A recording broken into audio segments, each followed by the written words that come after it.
Muito tem se falado nos últimos tempos sobre a reforma tributária no Brasil e como isso pode eventualmente aumentar os impostos, sobretudo na parte dos aluguéis.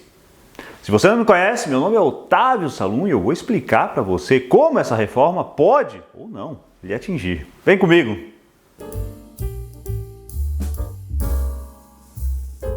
Se você tem imóveis ou pensa em ter imóveis no Brasil, sendo ou não sendo residente fiscal, esse vídeo é para você. Hoje eu vou explicar para você as regras, como funciona a tributação no aluguel no Brasil para o residente e para o não residente e como isso pode vir a ficar com a aplicação das novas regras da reforma tributária. Se o tema lhe interessa, eu já convido inclusive você para compartilhar o vídeo e para se inscrever no nosso canal para ficar sempre atento. Atualmente a gente tem a seguinte regra no Brasil com relação à locação de imóveis. Se você é residente fiscal no Brasil, você vai pagar entre 0 e 27,5%, que é a alíquota do imposto de renda. Aí depende qual é o valor do seu aluguel, depende se você tem outras rendas. Se você tiver um aluguel eventualmente recebendo de pessoa física, você já tem que declarar esse aluguel, já tem que eventualmente pagar no tal do carnê-leão. Não é para fazer isso no ano seguinte, é para fazer isso no mês seguinte.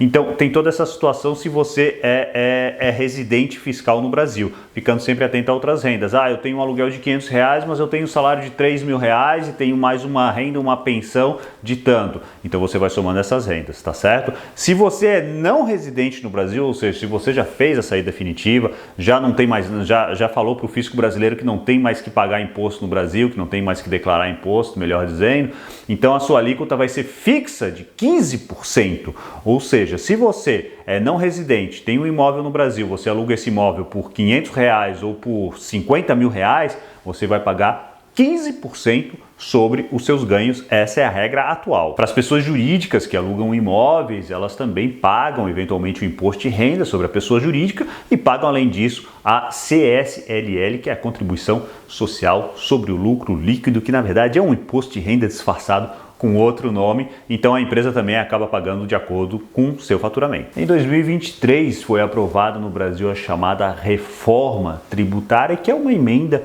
à Constituição brasileira, ou seja, essa reforma ela modifica a Constituição brasileira, que é a lei maior, que é a lei máxima do país. O intuito, como dizem pelo menos, era de simplificar os impostos, e de fato 5 impostos, ISS, ICMS, PIS, COFINS, etc. Todos esses impostos eles deixam de existir, ou melhor, eles são agrupados, e esses 5 impostos serão substituídos por 2 impostos unicamente, o IBS e o CBS. Um de competência do município e dos estados e o outro de competência exclusiva da União. A União é o governo federal, os municípios e o estado é o estado onde você vive e o município, daí eles vão repartir ali a receita entre eles. E o objetivo desse vídeo, como eu falei para vocês, não é aqui falar sobre toda a reforma tributária, nada disso, é falar sobre a parte dos aluguéis mesmo, sobretudo para quem, para quem reside, não reside no exterior. Mas uma das críticas que se faz a essa reforma é que teriam 2 impostos sobre consumo,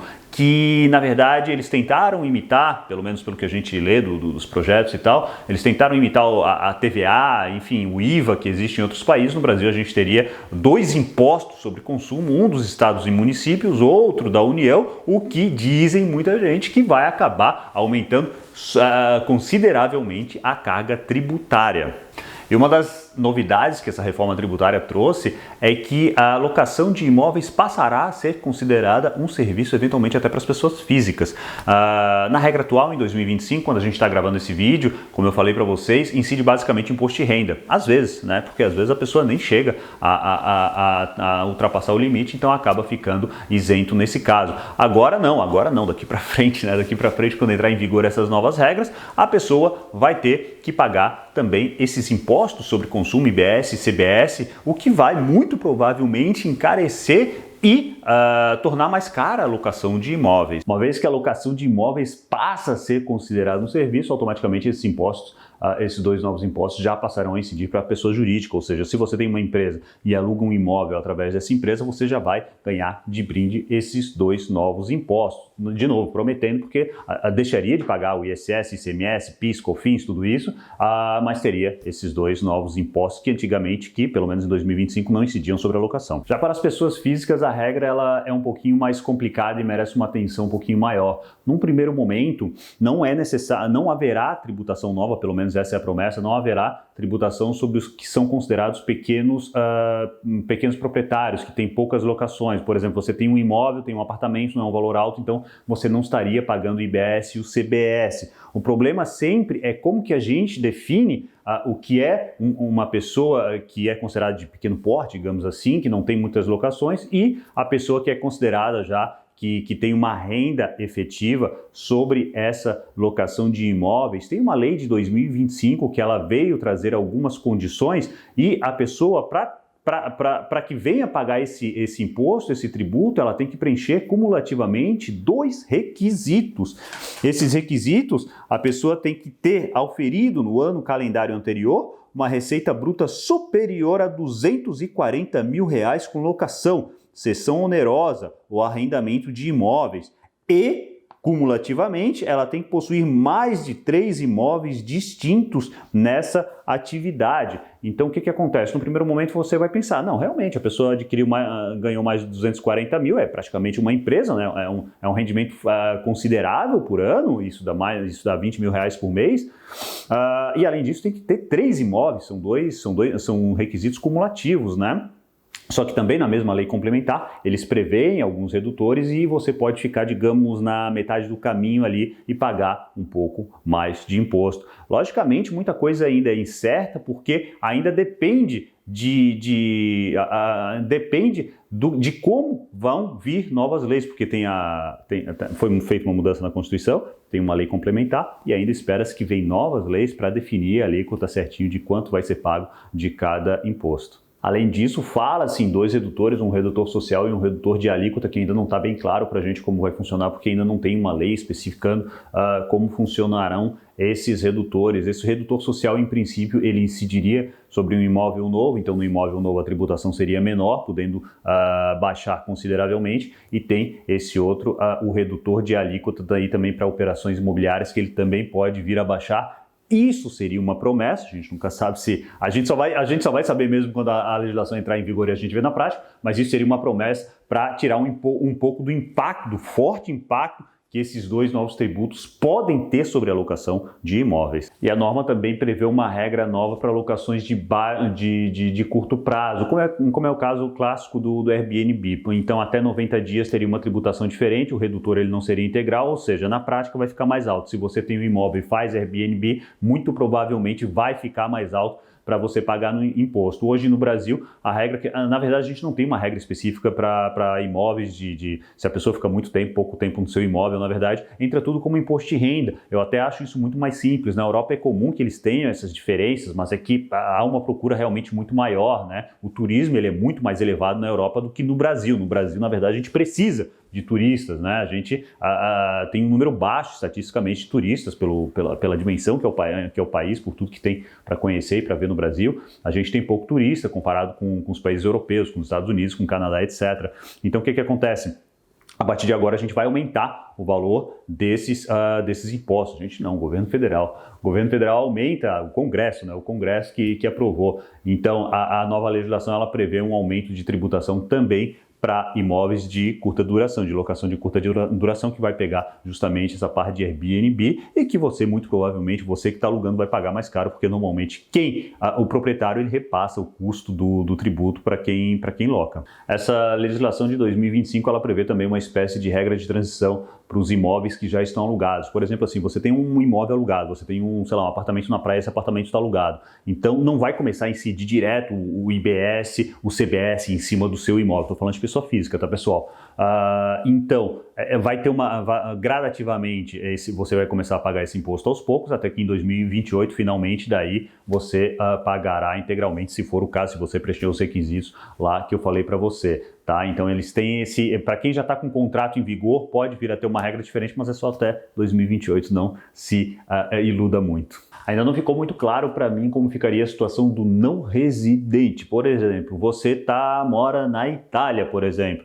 certo? E você tem um imóvel no Brasil e você aluga esse imóvel. A regra atual, como eu disse para vocês, você teria que pagar esse 15% de imposto de renda e deu, acabou, certo? Agora, com a nova regra, essa legislação de 2025, ela não faz uma distinção. Ela fala somente que para o não residente, num primeiro momento, seriam aplicadas as mesmas regras, ou seja, a pessoa vai pagar imposto de renda, IBS e CBS, para ficar legal. Você só estava pagando imposto de renda, agora vai pagar imposto de renda, IBS e CBS, para tirar grande parte da sua renda. E além disso, vai ter uma obrigação, a princípio vai ter uma obrigação acessória que você vai ter que se cadastrar como uma espécie de contribuinte individual se você é não residente, tá? Então você, além disso, vai ter que fazer um cadastro, muito provavelmente, creio eu, no INSS para fazer esse tipo de contribuição. Sempre lembrando, pessoal, porque se você está no exterior, dependendo do país que você está, pode ter uma regra específica de tributação, tá? É sempre importante olhar quanto a isso. Com base nas convenções fiscais que a gente tem, o que a gente abate sempre é o imposto de renda, e aí começa a sacanagem. Porque você, por exemplo, você está na Itália, ou está na França, ou em outro país, você vai pagar o ICBS e o CBS, só que você só compensa o imposto de renda. Porque os outros dois impostos, eles não têm previsão nas convenções fiscais. Então, eventualmente, você vai pagar uma dupla tributação escancaradamente, se você é não residente. Então, algumas convenções, como a da França, elas prevêem que você não paga o imposto na França. Você tem imóvel no Brasil, você é residente só na França, você declara esse valor o aluguel que você recebe no Brasil, você declara para o fisco francês, mas não paga. Mas isso é uma regra específica do acordo entre Brasil e França. Se você pegar a maioria dos outros acordos, não tem essa regra. Então, eventualmente, você vai pagar o IR no Brasil, vai pagar o ICBS, vai pagar o CBS, chega em outro país, você eventualmente paga a diferença do imposto de renda, você compensa o imposto de renda que já pagou no Brasil, mas não vai compensar o ICBS e o CBS. Então, eventualmente, se tiver algum imposto local também no país onde você está, você paga e aí tá feita a confusão. Por isso que eu digo sempre que é importante que você se planeje, principalmente após o quanto antes, né, você se planeje para ver como vai ficar a sua situação, porque talvez você tenha um comprometimento significativo na sua renda, se você não fizer esse planejamento, porque você tem que analisar em conjunto a legislação atual, porque tem a regra de transição, você tem que analisar esses dois novos impostos,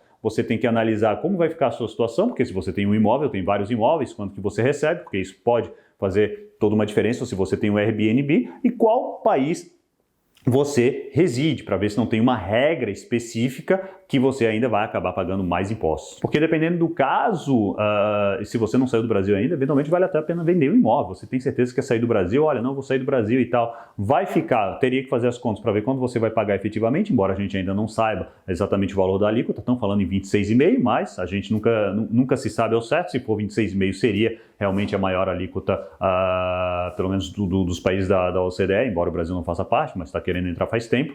Então, é sempre importante você ter em conta tudo isso, se você está contando com essa renda para se manter no exterior. Então, por isso que o planejamento é importante, sempre procurar, claro, um profissional qualificado. A gente pode concluir, então, que na nossa opinião, os mais afetados serão as pessoas físicas de grande porte, ou seja, que você tem mais imóveis e está alugando. Aí é de se pensar, será que não vale a pena fazer uma holding, constituir uma empresa e colocar esses imóveis dentro? Também é importante analisar essa possibilidade se você tem múltiplos imóveis e está nessa situação. Porque para a pessoa jurídica, embora a gente espere aí um aumento, mas também a gente não está esperando um aumento tão significativo como para as pessoas físicas consideradas de grande porte. Se você é pessoa física considerada de pequeno porte, o problema é que daí às vezes a gente é considerado pequeno porte agora e daqui a 2 anos é considerado de médio porte. Mas enfim, se você é pequeno porte, só tem um imóvel, não ganha muito com esse imóvel, muito provavelmente não vai mudar muita coisa. Agora, se você já tem um aluguel mais elevado, você pode vir sim a pagar mais impostos. Então, fique sempre atento. E mais uma vez,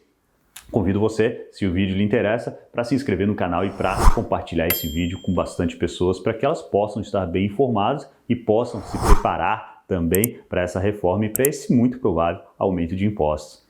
Um grande abraço e espero você no próximo vídeo.